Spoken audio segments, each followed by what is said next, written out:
Taste and ട്രയൽസിൻ്റെ പുതിയൊരു വീഡിയോയിലേക്ക് എല്ലാ കൂട്ടുകാർക്കും സ്വാഗതം. ഇന്ന് ഞാനിവിടെ തയ്യാറാക്കുന്നത് നല്ലൊരു ബീഫ് കറീൻ്റെ റെസിപ്പിയാണ്. നെയ്ച്ചോറിക്കും പൊറോട്ടയ്ക്കും ഒക്കെ നല്ലൊരു കോമ്പിനേഷൻ ആയിട്ട് എളുപ്പത്തിൽ തയ്യാറാക്കാൻ പറ്റിയ നല്ലൊരു ബീഫ് കറീൻ്റെ റെസിപ്പിയാണ്. അപ്പോൾ നമുക്ക് ബീഫ് കറി എങ്ങനെ ഉണ്ടാക്കാമെന്ന് പോയി നോക്കാം. ഞാനിവിടെ 2 വലിയ സവാള ചോപ്പ് ചെയ്ത് വെച്ചിട്ടുണ്ട്. അതുപോലെ തന്നെ ഒരു 20 ചെറിയുള്ളി ചോപ്പ് ചെയ്ത് വെച്ചിട്ടുണ്ട്. ഇഞ്ചി വെളുത്തുള്ളി ഉണ്ട്.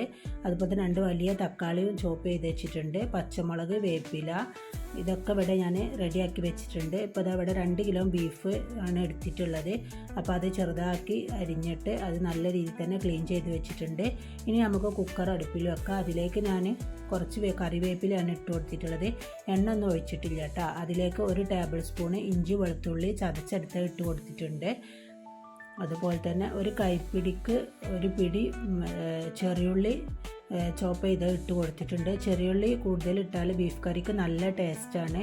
അപ്പോൾ അതുകൊണ്ടാണ് ഞാൻ കൂടുതൽ ചെറിയുള്ളി എടുത്തിട്ടുള്ളത്. ഇനി ഇതിലേക്ക് 3 പച്ചമുളകും കൂടി ഇട്ട് കൊടുത്തിട്ടുണ്ട്. എരിവിനനുസരിച്ച് പച്ചമുളക് ഇടാൻ വേണ്ടി ശ്രദ്ധിക്കുക.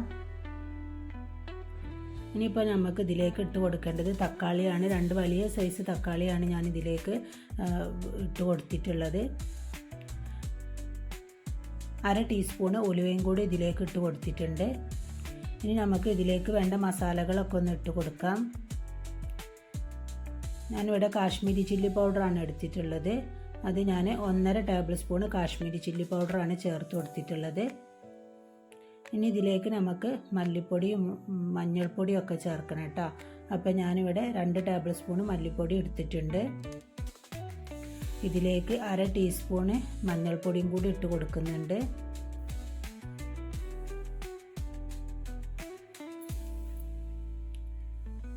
മഞ്ഞൾപ്പൊടിയും കൂടി ഇട്ട് കൊടുത്തിട്ട് കൈകൊണ്ട് നല്ല രീതിയിൽ തന്നെ ഒന്ന് മിക്സ് ചെയ്തെടുക്കണം. നമ്മളിതിലേക്ക് വിനെഗർ ഒഴിച്ചു കൊടുക്കുന്നുണ്ട് കേട്ടോ. 1 ടേബിൾ സ്പൂൺ വിനെഗർ ഒഴിച്ചു കൊടുക്കുന്നുണ്ട്. നമ്മുടെ ബീഫ് നല്ല സോഫ്റ്റായിട്ട് പെട്ടെന്ന് വെന്ത് കിട്ടാൻ വേണ്ടിയിട്ടാണ് വിനെഗർ ഒഴിച്ചു കൊടുത്തിട്ടുള്ളത്. ഇത് നല്ല രീതിയിൽ കൈകൊണ്ട് മിക്സ് ചെയ്ത് അതിലേക്ക് ഞാൻ മാറ്റി വെച്ച ബീഫ് ഇട്ട് കൊടുക്കുകയാണ്. ഇനി ഇതെല്ലാം കൂടി നല്ലപോലെ മിക്സ് ചെയ്തെടുക്കണം. നമ്മൾ കൈകൊണ്ട് നല്ല രീതിയിൽ മിക്സ് ചെയ്ത് എടുത്തിട്ടുണ്ടെങ്കിൽ നല്ലൊരു ടേസ്റ്റാണ് കേട്ടോ ഈ കറിക്ക്. അപ്പോൾ ഞാൻ വെള്ളമൊന്നും ഒഴിച്ചിട്ടില്ല. ഇതിലേക്ക് ഞാൻ 2 ടേബിൾ സ്പൂണ് പെരിഞ്ജീരകത്തിൻ്റെ പൗഡർ ഇട്ട് കൊടുത്തിട്ടുണ്ട്. പെരിഞ്ജീരകവും കുരുമുളകും കൂടി ഇട്ടിട്ട് ബീഫ് കറി ഉണ്ടാക്കിയിട്ടുണ്ടെങ്കിൽ നല്ല ടേസ്റ്റാണ്. 1 ടേബിൾ സ്പൂണ് കുരുമുളക് പൊടിയും കൂടി ചേർത്ത് കൊടുത്തിട്ടുണ്ട്. നമ്മൾ കാശ്മീരി ചില്ലി പൗഡർ ചേർത്ത് കൊടുത്തുകൊണ്ട് തന്നെ എരിവ് കുറവാകും. അതുകൊണ്ടാണ് 1 ടേബിൾ സ്പൂൺ കുരുമുളക് പൗഡർ ചേർത്ത് കൊടുത്തിട്ടുള്ളത്. ആവശ്യത്തിന് ഉപ്പും കൂടി ഇട്ട് കൊടുത്തിട്ട് അതൊന്ന് വിസിലടിക്കാൻ വേണ്ടിയിട്ട് വെച്ചിക്കണേ. ഇനി ഞാൻ വേറൊരു പാത്രം അടുപ്പിൽ വെച്ചിട്ടുണ്ട്. അപ്പോൾ നമ്മൾ കുക്കറിൽ ബീഫ് വേവാൻ ആവശ്യമുള്ള വിസിലൊക്കെ അടിക്കാൻ വേണ്ടിയിട്ട് മാറ്റി വെച്ചിരിക്കുകയാണ്. ഈ പാത്രത്തിലോട്ട് ഞാൻ 2 ടേബിൾ സ്പൂണ് വെളിച്ചെണ്ണയാണ് ഒഴിച്ചു കൊടുത്തിട്ടുള്ളത്. ആ വെളിച്ചെണ്ണയ്ക്ക് 1/2 ടേബിൾ സ്പൂണ് ഇഞ്ചി വെളുത്തുള്ളി ചതച്ചതും അതുപോലെ തന്നെ നമ്മൾ നേരത്തെ ചോപ്പ് ചെയ്ത് മാറ്റി വെച്ച ചെറിയുള്ളിയും കൂടി ഉണ്ടായിരുന്നു. അതൊരു ഏകദേശം ഒരു 3 ടേബിൾ സ്പൂണോളം വരും. അതും കൂടി ഞാൻ ഇതിലേക്ക് ഇട്ട് കൊടുത്തിട്ടുണ്ട്. ഇനി ഇതിലേക്ക് മസാലകൾ ഇട്ട് കൊടുക്കുക. 1 ടീസ്പൂണ് സാദാ മുളക് പൊടിയും 1 ടേബിൾ സ്പൂണ് മല്ലിപ്പൊടിയും 1/4 ടീസ്പൂണ് മഞ്ഞൾപ്പൊടിയാണ് ഇട്ട് കൊടുത്തിട്ടുള്ളത്. ഇത് ഈ എണ്ണയിൽ കിടന്ന് നന്നായിട്ടൊന്ന് വഴറ്റിയെടുക്കണം. അപ്പോൾ മസാല എണ്ണയിൽ കിടന്ന് നന്നായിട്ട് വഴണ്ടി വരുമ്പോൾ നമ്മുടെ ബീഫ് കറിക്ക് ഒരു പ്രത്യേക ഒരു സ്മെല്ലൊക്കെയാണ്. നല്ല ടേസ്റ്റും ഉണ്ടായി കിട്ടും. ഇനി നമ്മൾ ഇതിലേക്ക് നേരത്തെ ചോപ്പ് ചെയ്ത് മാറ്റി വെച്ച സവാളയാണ് ഇട്ട് കൊടുക്കുന്നത്. 2 സവാളയാണ് ഞാൻ ചോപ്പ് ചെയ്ത് മാറ്റി വെച്ചിട്ടുണ്ട്. അതും കൂടി ഇതിലേക്ക് ഇട്ട് കൊടുത്തിട്ട് മിക്സ് ചെയ്തെടുക്കുകയാണ്.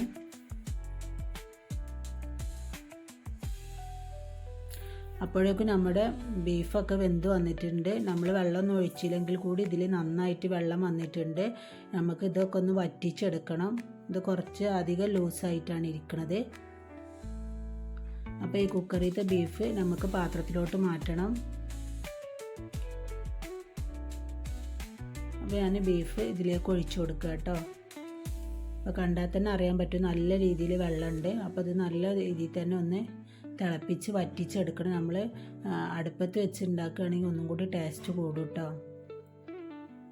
അപ്പോൾ ബീഫൊക്കെ നല്ല രീതിയിൽ തന്നെ തിളച്ച് കറിയൊക്കെ ഒന്ന് ഏകദേശം കുറുകി വന്നിട്ടുണ്ട്. ഇനി ഇതിലേക്ക് നമ്മൾ പുതിനയിലയും അതുപോലെ തന്നെ വേപ്പിലയും കൂടി ചേർത്ത് കൊടുക്കുന്നുണ്ട്. അപ്പോൾ ഞാൻ മല്ലിയില ചേർത്ത് കൊടുത്തിട്ടില്ല കേട്ടോ. പുതിനയിലയാണ് ചേർത്ത് കൊടുത്തിട്ടുള്ളത്. ഇപ്പോൾ വേപ്പിലയും കൂടി ഇട്ടിട്ട് ഇതൊന്ന് മിക്സ് ചെയ്തെടുക്കുക. അപ്പോൾ നമ്മുടെ എളുപ്പത്തിൽ തയ്യാറാക്കാൻ പറ്റിയ ബീഫ് കറി ഇവിടെ റെഡി ആയിട്ടുണ്ട്. ഇനി നമുക്കൊരു പാത്രത്തിലേക്ക് സെർവ് ചെയ്യാം. അപ്പോൾ എല്ലാവരും ഈ ബീഫ് കറി ഒന്ന് ട്രൈ ചെയ്ത് നോക്കുക. അതുപോലെ തന്നെ ഇഷ്ടപ്പെട്ടാൽ ലൈക്ക് ചെയ്യുക. നിങ്ങൾക്ക് എന്തെങ്കിലും അഭിപ്രായങ്ങൾ ഉണ്ടെങ്കിൽ കമൻ്റായിട്ട് അറിയിക്കുക. സബ്സ്ക്രൈബ് ചെയ്യാത്ത കൂട്ടുകാരുണ്ടെന്നുണ്ടെങ്കിൽ ഒന്ന് സബ്സ്ക്രൈബ് ചെയ്ത് സപ്പോർട്ട് ചെയ്യണം കേട്ടോ. അപ്പോൾ വീണ്ടും നല്ലൊരു റെസിപ്പി ആയിട്ട് നമുക്ക് കാണാം.